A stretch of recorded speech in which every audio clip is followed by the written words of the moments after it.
মালিক ইবনে দিনার রাহিমাহুল্লাহু তাআলা কোন এক সময় কবরস্থানের পাশ দিয়ে যাচ্ছেন। তিনি দেখেন কবরস্থানের ভিতর দুইজন লোক বসা। মালিক ইবনে দিনার রাহিমাহুল্লাহু তাআলা কাছে গেলেন, গিয়ে সালাম দিলেন, আসসালামু আলাইকুম ওয়া রাহমাতুল্লাহ। কে গো আপনারা, কারা? কবরস্থানে কেন বসে রয়েছেন? তারা বলেন, জানা মালাইকা, আমরা হলাম ফেরেশতা, আমরা দুনিয়ার কোনো মানুষ না। বলে, তাহলে আপনারা এখানে কি করেন, কেন আসছেন? বলে, আল্লাহ তাআলা আমাদেরকে এখানে পাঠাইছে, আমরা আসছি। বলে, আপনাদের হাতে খাতা কলম দেখা যায়, ব্যাপার কি? বলে, আমরা দেখতেছি দুনিয়ার কারা আমলদার মানুষ, কারা নেককার মানুষ, কাদের নামগুলো নেককারদের খাতায় আছে। মালিক ইবনে দিনার পরেশান হয়ে গেছে। বলে, আল্লাহর ফেরেশতা, একটু দেখেন তো তাকায়া খাতার কোন জায়গা দিয়ে মালিক ইবনে দিনারের নাম আছে কিনা। তারা খাতা কলম উল্টায় বলে, না না না, মালিক ইবনে দিনারের নাম তো দেখা যায় না। দেখেন আখিরাতের জন্য কেমন পরেশান ছিলেন। যখন বলা হলো মালিক ইবনে দিনারকে, না, মালিকের নাম নাই, মালিক ইবনে দিনার রাহিমাহুল্লাহু তাআলা অজ্ঞান হয়ে গেছে। যখন জ্ঞান ফিরছে, আবার তাদেরকে বলতেছে, বলে, দেখো তো দেখি ওই খাতার কোনো সাইড দিয়ে হাসিয়া বাইনা সতরের ভিতরে আমার নামটা আছে কিনা। বলে, না না না, এখানেও তোমার নাম নাই। মালিক ইবনে দিনার পরেশান হয়ে গেছে। বলে, ঠিক আছে, আমি কোনো নেককার বান্দা যদি নাও হই, আমি তো নেককারদেরকে ভালোবাসি। দেখো, নেককারদেরকে যেহেতু আমরা ভালোবাসি, আমি ভালোবাসি, নেককারদের নামের সাইড দিয়ে আমি মালিক ইবনে দিনার নামটা একটু লিখে দেওয়া যায় কিনা। বলে, মালিক ইবনে দিনার যখন এটা বলছে, বলে, এটা মালিক ইবনে দিনার বলতে দেরি হয়েছে, সাথে সাথে দুইজন ফেরেশতা গায়েব হয়ে গেছে। এখন তো মালিক ইবনে দিনার শুধু পরেশান আর পরেশান। বলে, আল্লাহ, এ কেমন কাজ হইল, কেমন ইবাদত করলাম। আমি মালিক ইবনে দিনারের নামটা তো নেককার বান্দাদের মধ্যে নাই। মালিক ইবনে দিনার মসজিদে যায়, নামাজে দাঁড়ায় আর শুধু দোয়া করে, আল্লাহ, জানি না আমার আখিরাতটা কেমন হবে, মরার পরে কবরের জিন্দেগি, বারজাকের জিন্দেগি কেমন হবে, আমার জায়গা নাকি জাহান্নাম জারি হয়ে যায় গো আল্লাহ। মালিক ইবনে দিনার শুধু পেরেশান আর পেরেশান, শুধু চোখের পানি ফালায়। হঠাৎ করে মালিক ইবনে দিনার মসজিদে শুয়ে পড়ছে, চোখ দুটা তন্দ্রায় এসে গেছে। মালিক ইবনে দিনার বলেন, আমি যখন তন্দ্রায় চলে গেলাম, আমি দেখি স্বপ্নের মধ্যে ওই যে দুইজন ফেরেশতা কবরস্থানে বসেছিল, এখন দেখি ওই দুইজন ফেরেশতা আবার আমার সামনে দাঁড়ানো। ওই দুইজন ফেরেশতা আমার সামনে দাঁড়ায় বলে, মালিক, তোমার সাথে যে আমাদের দেখা হয়েছিল, ওইখানে তো তোমাকে একটা খাতা দেখাইছিলাম, যে খাতার মধ্যে তুমি মালিক ইবনে দিনারের নাম ছিল না।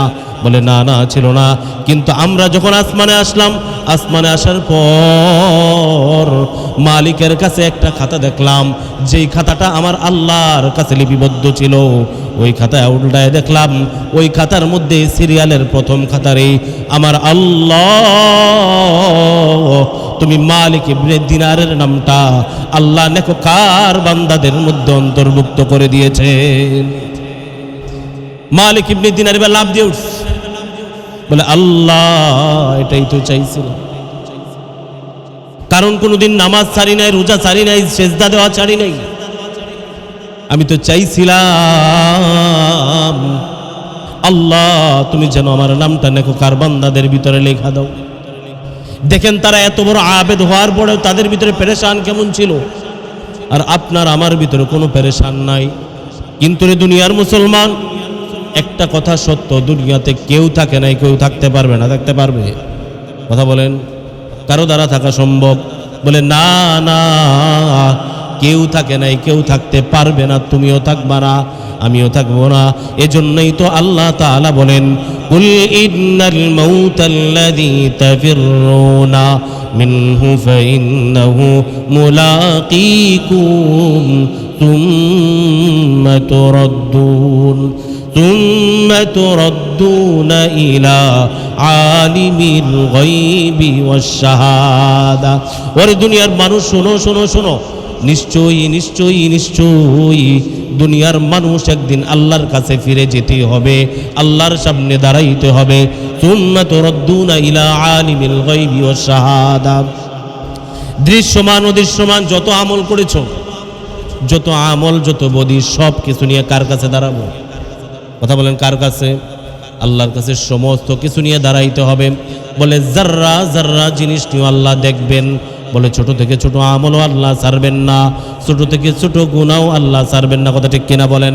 আল্লাহ তাআলা বলেন ফামাইয়ামাল মিসকালা যাররাতিন খায়রান ইয়ারা ওয়া মাইয়ামাল মিসকালা যাররাতিন শাররান ইয়ারা। বলে যত ছোট ছোট ছোট ছোট যত নেকি করেছ সব কিছু আল্লাহ দেখেন, সব কিছু আল্লাহ দেখাবেন। স্ক্যান আকারে তোমার সামনে তুলে দেওয়া হবে।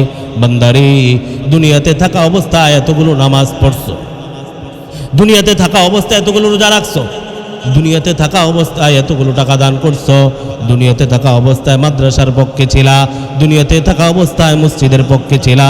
ওমাইয়া আমাল মিসকালা যাররাতিন খায়রান ইয়ারা। বলে যতগুলো ভালো কাজ করছো সব দেখাবে। ফামাইয়া আমাল মিসকালা যাররাতিন শাররান ইয়ারা। যতগুলো খারাপ কাজ করেছো প্রত্যেকটা কিছুকে আমার আল্লাহ বান্দার সামনে জাররা জাররা প্রত্যেকটা গুনার কাজ দেখায় দিবেন আল্লাহ।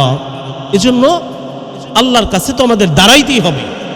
অথবা এমনভাবে দাঁড়ানো যে আল্লাহর কাছে বলতে পারি, আল্লাহ গো, দুনিয়াতে কোনো গুনার কাজ করি নাই, যদি গুনাহ করেছিও আমাদের দিলের ভিতরে একটা ইচ্ছা ছিল যদি সুযোগ হয় তওবা করে নিব, যদি সময় হয় তওবা করে নিব, তওবা ছাড়া আমরা থাকতে চাই না। কথা ঠিক কিনা বলেন? কারণ মানুষ ইমানদারকে বলে, ইমানদার তো সে যে ব্যক্তি গুনাহ করবে আবার তার দিলের ভিতরে একটা জিনিস জল্পনা কল্পনা, আল্লাহ গুনাহ হয়ে গেছে, কখন তোমার কাছে মাফ চাইব, কখন তোমার কাছে তওবা করব। আর ইমানদার নয় সে যার দিলের ভিতরে গুনাহ করার পরে কোনো পেরেশানি আসে না। কথা ঠিক না? ঠিক বলেন। কিন্তু এখন তো দেখা যায় অনেক মানুষ এমন আছে যাদের দিলের ভিতরে কোনো পেরেশানি আসে না গুনাহ করার পরে। কিন্তু আমরা মনে করি প্রকৃত মুমিনকে যার দিলের ভিতরে গুনাহ করার পরে পেরেশানি হয়। কারণ মানুষ বলতেই গুনাহ করবে, গুনাহ ছাড়া কোনো মানুষ নাই। আছে? যেটা বলেন, কেউ গুনাহ ছাড়া নাই। গুনাহ আছে, গুনাহ করব, কিন্তু একটা দিলের ভিতরে সব সময় চিন্তা চেতনা রাখতে হবে যে আমরা তো একদিন চলে যাব, যেন গুনাহ মাফ করায় যেতে পারি। দুনিয়াতে কেউ থাকতে পারবে? যারা বলেন কেউ থাকতে পারবে? এজন্যই তো কবি বলেন মৌত জিস দিন আ গই মুর্দা কি হালত क्या हुई, मौत जिस दिन आ गई दुनिया की हालत क्या हुई, दुनिया की हालत क्या हुई, रूह तंसीब उड़ गई मुर्दा की हालत क्या हुई, मुर्दा की हालत क्या हुई। বলে যেদিন মালাকুল মউত সামনে দাঁড়ায় যাবে, যেদিন মউত সামনে আসবে, দুনিয়ার হালত কি হবে? যেদিন রূহ থেকে, এই দেহ থেকে আমাদের রূহটা উড়ে যাবে, ওদিন আমাদের দেহর অবস্থা কি হবে? বলে কেইসে কেইসি বাদশাহ রানিয়া शहजादिया उम्दा उम्दा बाला खाना ज़ीबो ज़ीनत क्या हुई, ज़ीबो ज़ीनत क्या हुई। বলে কত রাজা ছিল, বাদশা ছিল, শাহজাদিয়া ছিল, বলে কেউ নাই, কেউ নাই। বলে তাদের কত অনাড়ম্বর চলাফেরা ছিল, কিন্তু তারাও নাই। বলে তারাও যেহেতু থাকে নাই, তুমিও থাকবো না, আমিও থাকবো না। অতএব যেন আখিরাতটা সুন্দর হয়, এজন্য পরিস্থিতি নিয়ে, প্রস্তুতি নিয়ে যেন আমরা কবরে যাইতে পারি, এজন্য সকলে চেষ্টা করা। কথা ঠিক কিনা বলেন? যদি চেষ্টাটা আমাদের এরকম হয় যে আমরা তো আখিরাতে আল্লাহর সামনে দাঁড়াবো, এমন কিছু আমল নিয়ে যাওয়া, এমনভাবে তওবা করা যেন আল্লাহর সামনে দাঁড়ায় বলতে পারি, আল্লাহ গো, গুনাহ করেছি, কিন্তু দিলের ভিতরে একটা তামান্না ছিল যেন তোমার কাছে মাফ চাইতে পারি, তোমার কাছে যেন মাফ পাই। কারণ আল্লাহ তাআলা হাসরের ময়দানে আল্লাহ তো বান্দাদেরকে উসিলা দেখায়, দেখা অবতাগু ইলাইহিল ওয়াসিলা, বলে আল্লাহ বান্দাদেরকে বিভিন্ন উসিলা দেখায় দেখা আল্লাহ তাআলা মাফ করে দিবেন। সুবহানাল্লাহ পড়ি সকলে। বলে যে আমি বান্দার শুধু উসিলা খুঁজবো, উসিলা। বলে এরকম বিভিন্ন সময় উসিলা খোঁজাই যে আজকে এই মাদ্রাসার মাহফিল এটাও একসময় একটা উসিলা হয়ে যাবে।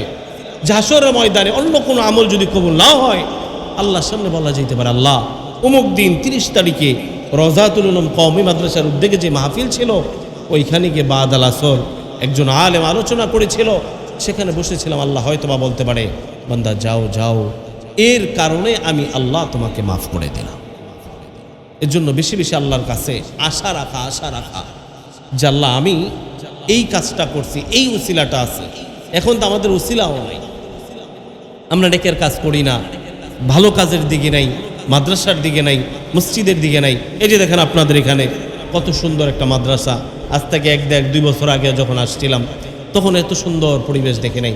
আজকে এইখানে আইসা যখন এই সুন্দর একটা পরিবেশ দেখলাম, দিলের ভিতরে একটা সাক্ষ্য দিল যে হ্যাঁ, এই এলাকার মানুষ মাদ্রাসাকে মোটামুটি মহাব্বত করে। কারণ মাদ্রাসাকে যদি মহাব্বত নাই করতো, মাদ্রাসার পরিবেশ এত সুন্দর হতো না। এই যে ছাত্রগুলো তালবে এলেমরা কত সুন্দর পোশাক পরে তারা পড়াশোনা করতেছে, তাদের কাছে আসবেন, তাদের নিয়ে বসবেন, এগুলো একটা উসিলা হবে। হাশরের ময়দানে যদি বলা যায় যে আল্লাহ আমি একজন কোরআনওয়ালার পাশে ছিলাম, একজন আলেমের বন্ধু হয়েছিলাম, একজন তালবে এলেমের মাথায় হাত দিয়েছিলাম, এই উসিলা তো আল্লাহ মাফ করতে পারে কি পারে না? জোরে বলেন। আল্লাহ মাফ করতে পারে। কারণ দেখেন, আমি নামাজ পড়তেছি, আমার নামাজ কবুল হয় কি হয় না এটা আমি জানি না, কিন্তু একজন তালবে এলেমের মাথায় যখন আপনি হাত দিয়েছেন, এটা আল্লাহ কবুল করবেই করবে। কারণ এই তালবে এলেমগুলো, এখানে যে বাচ্চাগুলো আছে, আমি যতটুকু দেখলাম অনেক ছেলেপেলে এরকম আছে যাদের এখনো গুনাহ লেখা শুরু হয় নাই। গুনাহ কি, নেক কি, বদি কি, তারা এটা জানে না। বলে এই সমস্ত বাচ্চারাও 5 ওয়াক্ত নামাজ মসজিদে এসে সেজদা দেয়। আমি আমার মাদ্রাসায় মাঝে মাঝে ছোট্ট বাচ্চারা যখন দুষ্টামি করে, মানুষ দেখি বলে বাচ্চারা এমন করে কেন, এটা কেন, সেটা কেন। আমি গতকালকে বলতেছিলাম, হায় রে, কপাল পোড়া কত বড় নাদান যে একজন বাচ্চা দুষ্টামি করলো, সেটা তার চোখে লাগলো। তুই তো এই বয়সে মসজিদও আসিস নাই, মাদ্রাসা আসিস নাই, কথা ঠিক না বে ঠিক? কিন্তু এই বয়সে বাচ্চাগুলো মসজিদে আসতেছে, রবের কদমে সেজদা দিচ্ছে, রবের কদমে তারা কপাল লুটায় পড়তেছেন, বলতেছেন সুবহানা রব্বিয়াল আলা, সুবহানা রব্বিয়াল আযীম, এরকম বলে বলে রবকে তারা ডাকে। আমি তো বহু দেখেছি যে মাদ্রাসার ছাত্ররা, হেফজখান বিভাগের ছাত্ররা বিশেষ করে রাত্র 3টায় 3:30টায় উঠা তারা কালামুল্লাহর তেলাওয়াত করতে থাকে, তারা কোরআন পড়তে থাকে। আপনাদের এই বালুয়াকান্দি এলাকার মানুষদের কপাল বড় ভালো যে এই এলাকাতে একটা মাদ্রাসা হয়েছে। আপনারা একজন হুজুর পাইছেন, মাওলানা রেজাউল করিম ভাই, অনেক যোগ্য মানুষ, যে উনি একটা মানুষ এখানে আসছেন। আসার পরে আমি যতটুকু দেখলাম, মাদ্রাসাটা এমন হলো, হেফজখানা হবে সামনে, কিতাবখানা হচ্ছে, নাজারা বিভাগ আছে। যে এই মাদ্রাসাগুলোর সাথে যদি আপনারা থাকেন, তাহলে দেখা যাবে একটা সময় গিয়ে যদি দুনিয়াতে অন্য কোনো ইবাদতগুলো কবুল না হয়, হাশরের ময়দানে বলতে পারবেন যে আল্লাহ মাদ্রাসার ছাত্রদের মাথার উপর একটা হাত বোলাইছে। এটা রসিলা তো আল্লাহ মাফ করতে পারে কি পারে না? কারণ দেখেন, এই এক একটা মাদ্রাসা, কওমি মাদ্রাসা যেগুলো, এগুলো দারুল উলুম দেওবন্দের এক একটা সিলসিলা। বলে দারুল উলুম দেওবন্দ তো তুমি আর আমি দেখি নাই, সেখানে তোমরা যাইতে পারো নাই।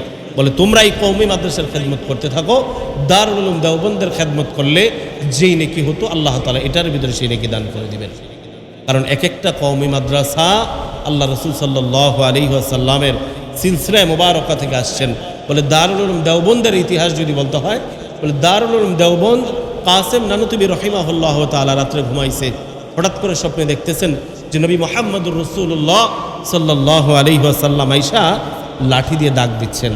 বলতেছে, কাসেম, এই যে আমি দাগ দিয়ে গেলাম, এই দাগটার ভিতরেই তুমি একটা মাদ্রাসা করবা, আমি মুহাম্মদুর রাসূলুল্লাহ দোয়া করে গেলাম। সুবহানাল্লাহ। বলে আল্লাহ রসুল যখন স্বপ্নে এটা দেখাইছে, সকালবেলা কাসেম নানুতুবি ঘুম থেকে উঠা ডালিম গাছ তোলা গেছে, ডালিম গাছের নিচে গিয়ে দেখে, হ্যাঁ, যে স্বপ্নে দেখেছি যে দাগটা ছিল, ওই দাগটা এখনো দেখা যায়। কাসেম নানুতুবি মাদ্রাসা শুরু করে দিল। ওই দারুল উলুম দেওবন্দ থেকেই এই মাদ্রাসাগুলো শুরু, ওই মাদ্রাসাগুলোর সিলসিলাই এই মাদ্রাসা। বলে কাসেম নানুতুবি এক মাদ্রাসা দারুল উলুম দেওবন্দ স্টার্ট করে। বলে ভারতের জমিন, এখানে তো মুসলমান শাসিত এলাকা, ডানে বামে সব জায়গায় মুসলিম, এখানে বিধর্মী নাই। বলে ভারতের জমিনে যেখানে হিন্দুত্ববাদী, হিন্দুদের এলাকা, বলে হিন্দু এরিয়ার মধ্যে কাসেম নানুতুবি একটা মাদ্রাসা স্টার্ট করছে। বলে মাদ্রাসাকে এমনভাবে আল্লাহ কবুল করেছেন, বলে যখন মাদ্রাসা করেছেন একজন ছাত্র কারি তৈয়ব সাহেব রাহিমাহুল্লাহ তাআলা, কাসেম নানুতুবি, দুইজন মিলে মাদ্রাসা, একজন ছাত্র একজন উস্তাদ মাদ্রাসা শুরু করেছেন। ওই মাদ্রাসা আজকে দুনিয়াব্যাপী চমকায় গেছে। আর আপনাদের রওজাতুল উলুম কওমি মাদ্রাসা অনেক ছাত্র এই মাদ্রাসা একদিন কবুল হবে, কারণ বড়দের পায়ের ধুলি এখানে পড়তেছেন।